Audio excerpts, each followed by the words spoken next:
ఉమ్మడి ఆదిలాబాద్ జిల్లాలో ఒకప్పుడు పరిశ్రమల అభివృద్ధికి ప్రతీకగా నిలిచిన మంచిర్యాల సిమెంట్ కంపెనీ ప్రస్తుతం తీవ్ర ఆర్థిక సంక్షోభంలో చిక్కుకుంది. కోట్ల రూపాయల అప్పులు, ఉత్పత్తి తగ్గుదల, యాజమాన్య విభేదాలు, రియల్ ఎస్టేట్ ఒత్తిళ్ల మధ్య ఈ ఫ్యాక్టరీ భవిష్యత్తు ప్రశ్నార్థకంగా మారింది. ఇప్పటికే బ్యాంకులు పలుమార్లు వేలం ప్రకటనలు జారీ చేసినా కొనుగోలుదారులు ముందుకు రాకపోవడంతో సంస్థ పరిస్థితి మరింత దిగజారింది. ఒకప్పుడు వేలాది కుటుంబాలకు ఉపాధి కల్పించిన ఈ పరిశ్రమ ఇప్పుడు మూతపడే దిశకు చేరడం స్థానికంగా ఆందోళన కలిగిస్తోంది.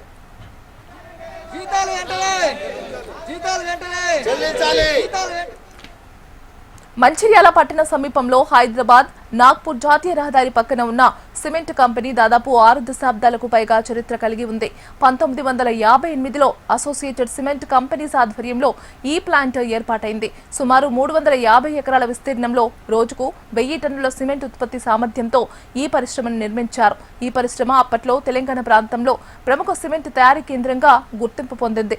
ఇక్కడ తయారైన సిమెంట్ నాణ్యత అత్యుత్తమంగా ఉండటంతో నాగార్జున సాగర్, శ్రీరామ్ సాగర్ వంటి భారీ ప్రాజెక్టుల నిర్మాణాల్లో వినియోగించారు. సముద్ర జలాల్లో చమురు, సహజ వాయువు అన్వేషణ కోసం తవ్వే ఆయిల్ వెల్స్, సిమెంటింగ్ పనులకు ఈ కంపెనీ ఉత్పత్తి చేసిన ప్రత్యేక సిమెంట్ ఉపయోగించేవారు. ఒక దశలో దాదాపు 1000 మంది కార్మికులు, వందలాది కాంట్రాక్టర్ సిబ్బంది ఈ ఫ్యాక్టరీపై ఆధారపడి జీవనం సాగించారు. ఆంధ్రప్రదేశ్, ఉమ్మడి ఆంధ్రప్రదేశ్లో కూడా మంచిర్యాల ఏసీసీ అంటే ఒక పేరుగాంచిన ఫ్యాక్టరీ ఇది. ఎందుకంటే సిమెంట్ ఫ్యాక్టరీ. దీనిలో దాదాపు 1000 నుంచి 1500 మంది కార్మికులు పనిచేస్తుండేవాళ్ళు. మళ్ళీ ఈ చుట్టూ ప్రాంతం వాళ్ళు ఒక దాదాపు 5-6 వేల మంది జీవించే వాళ్ళు దీన్ని ఆసరా చేసుకొని. అటువంటి వాళ్ళు ఇవాళ నడి రోడ్డు మీద పడి ఎలాంటి పరిస్థితి, ఉద్యోగాలు లేకుండా, వాళ్ళ పిల్లలకు ఉద్యోగాలు లేకుండా కంపెనీ అనుకోకుండా రియల్ ఎస్టేట్ దిక్కు ఈ కంపెనీని కొని కొంత రియల్ ఎస్టేట్ చేయటం జరిగింది. మిగిలిన ఇప్పుడు కంపెనీ ఉన్నదాన్ని కూడా దాన్ని కొంతమంది రియల్ ఎస్టేట్ వాళ్ళు దాన్ని కొని దాని వల్ల వెంచర్ చేసి కొన్ని బిల్డింగ్లు కట్టి అమ్మాలనే ఆలోచన ఇది చాలా దుర్మార్గమైన ఆలోచన. రాష్ట్ర ప్రభుత్వం ఎంబడే ఇప్పుడున్న ప్రభుత్వము పునరుద్ధరించాలంటే ఈ కంపెనీ మళ్ళీ కాపాడాలి, ఉద్యోగ అవకాశాలు కల్పించాలని ఈ రాష్ట్ర ప్రభుత్వాన్ని, ఇక్కడ ఉన్న రాష్ట్ర మంత్రి వివేక్ను కూడా మేము డిమాండ్ చేయడం జరుగుతున్నది. అట్లే ఇక్కడున్న ఎమ్మెల్యే ప్రేమ్ సాగర్ రావు ఒక మంచి పేరు కలిగిన వ్యక్తిగా మీకు ఉన్నది కాబట్టి దీని మీద ఆలోచన మళ్ళీ ప్రేమ్ సాగర్ రావు గారు కూడా దీని మీద శ్రద్ధ వహించాలి. ఎందుకంటే ఇవాళ ఉన్న కంపెనీ ఇది ఎన్టీ రామారావు ఆ రోజునున్న 1983లో ఎన్టీ రామారావు వసతి గృహంగా ఇక్కడ ఆయన దిగటం జరిగింది ఏసీసీలో. అప్పుడు ఆ ఎన్టీ రామారావు చెప్పిండు, అరే ఇంత పెద్ద కంపెనీ నేను చాలా బాగున్నది, నాకు వసతి ఇలా ఇచ్చిండ్రు, నేను అంతా చూసిన, దీన్ని ఇంకా కొద్దిగా అభివృద్ధి చేయాలని అప్పుడున్న ఎన్టీ రామారావు ముఖ్యమంత్రి గారు అప్పుడు దీన్ని చూసి మెచ్చుకోవటం జరిగింది. ఇవాళ దీన్ని మేము కార్మికులు ఇవాళ అందరూ దాంట్లో మొత్తం మందిని తీసేయడం జరిగింది. వాళ్ళకు నష్టపరిహారం ఇవ్వాలి. ఎప్పుడైతే కంపెనీ బంద్ చేస్తుందో వాళ్ళకు అనుకోకుండా వాళ్ళకు 1 కోటి రూపాయలన్నా వాళ్ళు ప్రతి కుటుంబానికి 1 కోటి రూపాయలు ఇవ్వటం, ఎక్కడన్నా కంపెనీ మూసేస్తే అది గవర్నమెంటు ఆ కంపెనీ చెల్లించాలి. ఇది ఉన్న లెక్క. అది ఇవాళ ఈ కంపెనీ మేము రేపు ఏదన్నా రియల్ ఎస్టేట్ చేసి బిల్డింగులు కట్టి దీన్ని అమ్మాలని ఆలోచన చేస్తే అదే కార్మికులు, యువకులు, నిరుద్యోగ యువకులతో పెద్ద ఎత్తున ధర్నా చేసి ఈ కంపెనీని కాపాడుకొని మళ్ళా గవర్నమెంట్ దీనికి రాయితీ ఇచ్చి ఇది యథావిధిగా కంపెనీని నడపాలి. ఎందుకంటే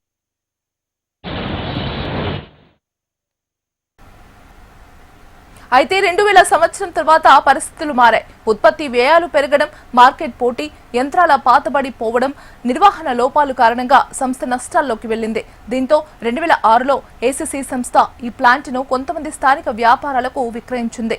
కానీ కొత్త యాజమాన్యం మధ్య విభేదాలు, పెట్టుబడుల కొరత, అప్పుల భారం కారణంగా కంపెనీ ఆర్థిక పరిస్థితి మరింత క్షీణించింది. ప్రస్తుతం సంస్థపై భారీగా బ్యాంకు అప్పులు పేరుకుపోయాయి. సుమారు 100 కోట్ల రూపాయల బకాయిలు వసూలు కోసం బ్యాంకులు పలుమార్లు వేలం ప్రకటించింది. అయినప్పటికీ కొనుగోలుదారులు ముందుకు రాకపోవడంతో వేలం ప్రక్రియ నిలిచిపోయింది.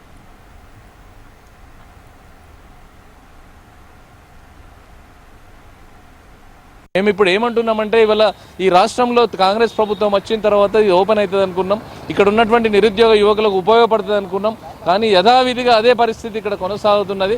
కాబట్టి సింగరేణి యాజమాన్యం కూడా వేరే ప్రాంతాల్లో కొత్త కొత్త ఇండస్ట్రీస్ వైపు వెళ్తున్నటువంటి సందర్భంలో ఇవాళ బొగ్గు ఆధారంగా ఇవాళ ప్రధానమంత్రి గారు చెప్తున్నారు, బొగ్గు ఆధారంగా గ్యాస్కు సంబంధించినటువంటి వివిధ ప్రొడక్ట్స్ను బయటికి తీయాలనే ఆలోచన ఇవాళ సింగరేణి యాజమాన్యం చేస్తున్నటువంటి సందర్భంలో మరి ఇటువంటి ఇంత బ్రహ్మాండమైనటువంటి ఎంసీసీ సిమెంట్ ఇండస్ట్రీ ఏదైతే ప్రభుత్వ సహకారంతో ఏర్పడ్డదో ఈ సంస్థను తీసుకొని ఈ సింగరేణి వాళ్ళే సిమెంట్ ఇండస్ట్రీ నడిపేయచ్చు, లేదా బొగ్గు ఆధారితమైనటువంటి ఇతర పరిశ్రమలు కావచ్చు, గ్యాస్కి సంబంధించినటువంటి వాటి విషయంలో కానీ ఏదో ఒక సంస్థని ఇందులో నడిపించి ఈ ప్రాంత ప్రయోజనాలను చేకూర్చే విధంగా దీన్ని ముందుకు నడిపించేటువంటి అవకాశం ఉన్నది.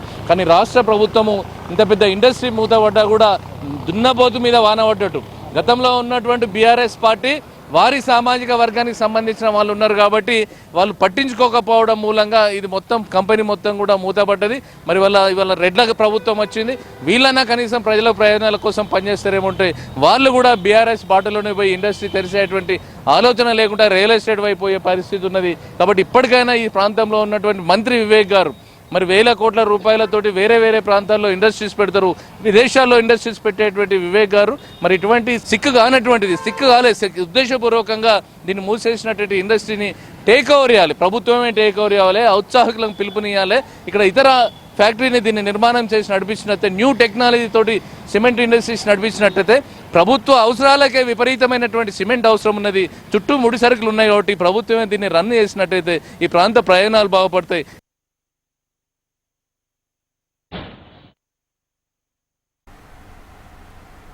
మంచిర్యాల పట్టణం విస్తరిస్తుండటం, కంపెనీ భూముల విలువ భారీగా పెరగడం మరో చర్చకు దారితీసింది. పరిశ్రమను పునరుద్ధరించడం కంటే భూములను రియల్ ఎస్టేట్ గా మార్చే ప్రయత్నాలు జరుగుతున్నాయన్న అనుమానాలు స్థానికుల్లో వ్యక్తమవుతున్నాయి.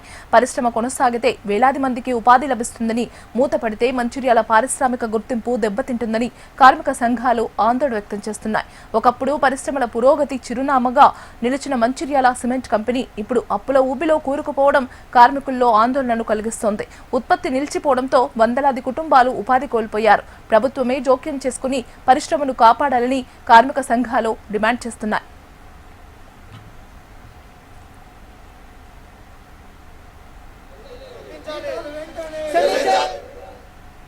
మరోవైపు కంపెనీ భూముల విలువ అమాంతం పెరగడంతో రియల్ ఎస్టేట్ వ్యాపారుల దృష్టి ఈ ప్రాంతంపై పడింది. పరిశ్రమ పునరుద్ధరణ కంటే భూముల వినియోగంపైనే కొందరు ఆసక్తి చూపుతున్నారని విమర్శలు వినిపిస్తున్నాయి.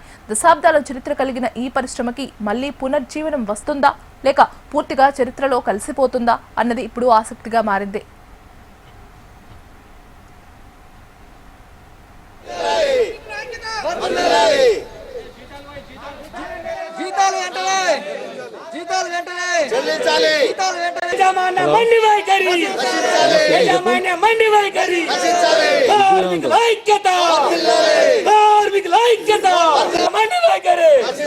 కార్మికుల